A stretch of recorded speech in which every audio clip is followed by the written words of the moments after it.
Kama wewe ni mfuatiliaji mzuri wa mashindano ya AFCON yanayoendelea nchini Morocco au mtumiaji mzuri wa mitandao ya kijamii, basi bila shaka tu katika pitapita zako utakuwa umeshaikutana na sura hii. Huyu bwana ni mtu ambaye ametrend zaidi sana katika mashindano ya AFCON yanayoendelea nchini Morocco mwaka huu 2025. Sasa leo hii katika ofisi tu Bongo tumekuletea taarifa kadhaa ambazo zinamhusu huyu bwana na kwa nini bwana huyu ametrend zaidi Afrika na nje ya bara la Afrika. Jina lake anaitwa Michael Kuka Mboladinga. Ni raia wa Jamhuri ya Demokrasia ya Kongo na anakadiriwa kuwa na takribani umri wa miaka 53. Wakati wa mechi mara zote imezoeleka kuona mashabiki wakiwa na vibe la hali ya juu. Wengine huwa wanapiga ngoma na kucheza, huku wengine wanaimba kwa sauti kubwa, na baadhi yao utakuta wamekaa tu pembeni wakiangalia mpira.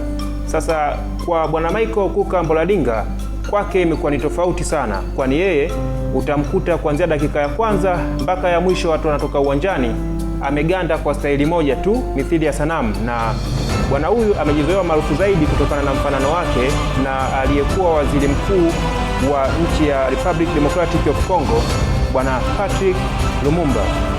Sasa kutokana na mfanano huo basi ikasababisha watu kumpa majina mbalimbali, wengine wakimuita Lumumba wa uwanjani, huku wengine wakimuita The Silent Fan of Congo, yani shabiki mkimya wa Kongo, na wengine wakimuita The Living Statue, kwa maana ya sanamu linaloishi.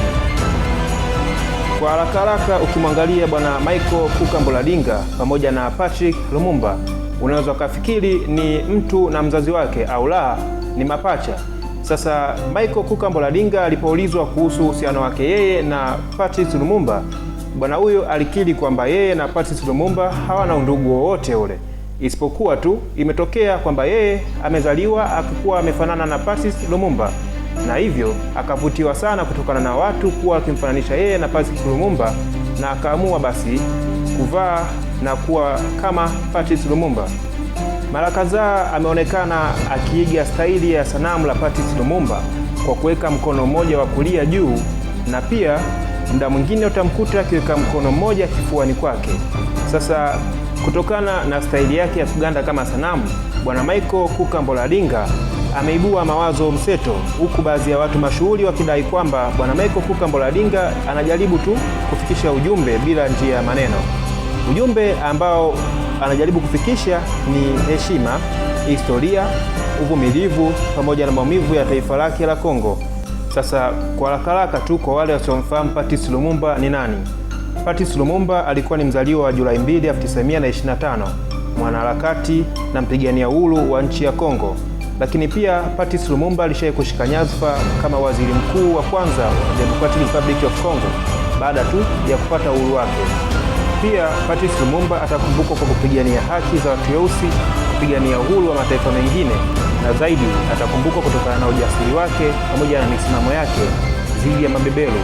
Mfano, kuna tukio moja Patrice Lumumba alidaiwa kumkashifu aliyekuwa mfalme wa Ubelgiji katika hotuba yake iliyotolewa Juni 30, 1960.